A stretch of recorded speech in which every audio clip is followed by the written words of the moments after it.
Do you know where I can find the Electoral College? No, I'm from Tennessee. George W. Bush is the winner of Florida's 25 electoral votes. That's not fair at all. Get over it. It's so old by now. The Electoral College is simply an antique. It's obsolete. Electoral dysfunction. Where's the pill for this affliction?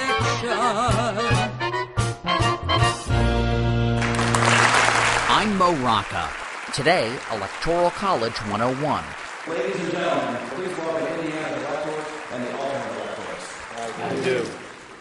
The Electoral College was created after a summer that the Founding Fathers spent scratching their heads and trying to figure out how to choose a president. One thought was to have Congress choose the president. And they thought, no, that would make the president too dependent on Congress. There were a few people who said, let's have a national election. But that was opposed partly because it was felt that people wouldn't know the candidates. It's a rural country spread out. The other reason against a popular election was that it would have given less power to the slaveholding South. So they came up with this idea of having an indirect election where you choose electors and then the electors choose the president. Sounds good in theory, but in practice, well, even a third grader can see there are problems. We're going to have a little election here, and I'm going to ask you to choose between two candidates, colored pencils and markers. Who is voting for colored pencils? Okay. 10 votes for colored pencils. Who is voting for markers? 14 for markers. Markers have won the popular vote. And now we're going to have the real election. Naturally, they were disappointed. They thought we'd just had the election. But now it was time to warp these young minds by introducing them to the Electoral College. So we broke the class into 5 tables or states. The majority at each table, either markers or colored pencils, would get the table's one electoral vote. Of course, in real life, states have varying amounts of electoral votes, depending on the population.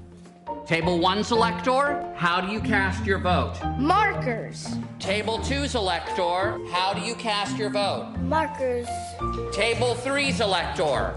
Colored pencils. In the end, the whole election came down to one state. Table 5's elector. Angel, come on down. This is it, guys. This will decide the whole thing. Elector, how do you cast your vote? Colored pencils.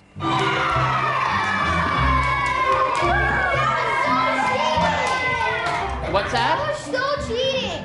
Everybody should think it's unfair. Because it's not just about the elector's vote, it's about everybody's vote. Oh, Aubrey, you are a rabble-rouser. I mean, clearly you're trying to whip them up into a frenzy. It has to be fair for everybody who voted for markers, not just for colored pencils. It's 14 to 10. It should stay that way.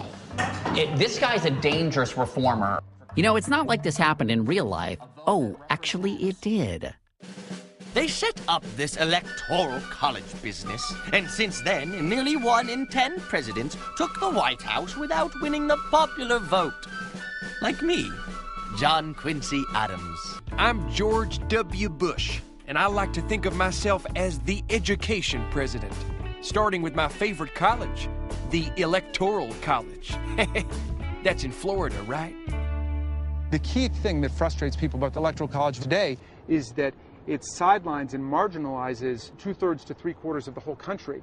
Most of us live in red states or blue states. Take our 4 biggest states. 3 of them are safe states. Texas, a red state. California, a blue state. New York, a blue state. Only Florida is sometimes a swing state. That means in 3 of our 4 biggest states, there's no campaigning. The voter turnout rate is like 5 to 10 points lower than it is in the swing states where all the TV ads are. Why should the vast majority of the public have no real role in electing the president? It doesn't make any sense. There have been more bills in Congress to change the Electoral College than on any other issue. And And it's not a partisan cause.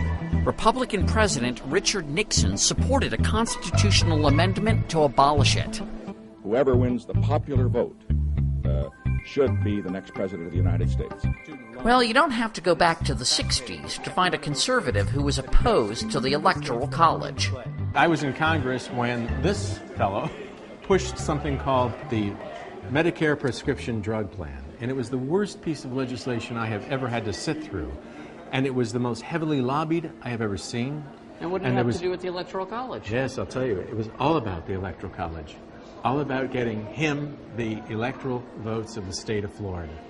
Most Americans love the idea of having a popular vote for president, and the national popular vote legislation is the single most promising avenue we've got to break from the bizarreness of the Electoral College. Currently, every state except 2 awards all its electoral votes to the winner of its popular vote, creating red and blue states. But with the new legislation, states that sign on will award their electors to the winner of the national popular vote, thereby rendering the Electoral College moot. This legislation will go into effect when the number of electoral votes from participating states totals 270, the magic number needed to win the presidency. We actually have enough Electoral College votes that we're halfway there, and I think that the National Popular Vote campaign is the bridge to getting us to a direct election of the president, which, will just have us catching up with the rest of the world.